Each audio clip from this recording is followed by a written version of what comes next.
మన జీవితాల్లో కొన్నిసార్లు ఒక్కడిగానే నిలబడాల్సి వస్తుంది.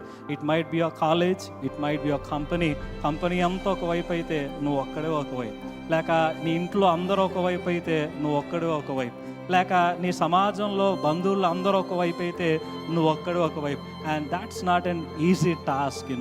క్రైస్తవ జీవితం అనేటువంటిది, అందుకే బైబిల్లో అది విశాల మార్గం అని చెప్పలేదు కదా, అది ఇరుకు మార్గం అనే చెప్పే. ఇరుకు అనంటే ఇబ్బంది, ఇరుకు అనంటే పోరాటం, ఇరుకు అనంటే యుద్ధం, ఇరుకు అనంటే ఖచ్చితంగా నిలబడేటువంటి పరిస్థితి అనేటువంటిది రావాలి.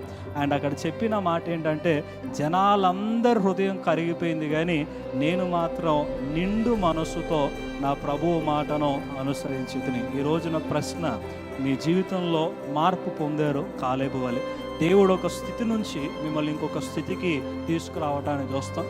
దేవుణ్ణి తండ్రి అని పిలిచే భాగ్యం కూడా మనకు లేదు, కానీ దేవుడు ఆ భాగ్యాన్ని మనకి ఇచ్చాడు. ఒకానొక రోజున దేవునితో పాటు అక్కడ ఆయనతో మనం ఉంటాం. దాట్స్ ఆ ప్రివిలేజ్. మరి ఇంత ప్రివిలేజ్ దేవుడు మనకి ఇచ్చినప్పుడు ఆయన పక్షాన, ఆయన కోసం ఈ లోకంలో మనం నిలబడేటువంటి ఈ ప్రయాణంలో ఎలా మనం నిలబడుతూ ఉన్నాం?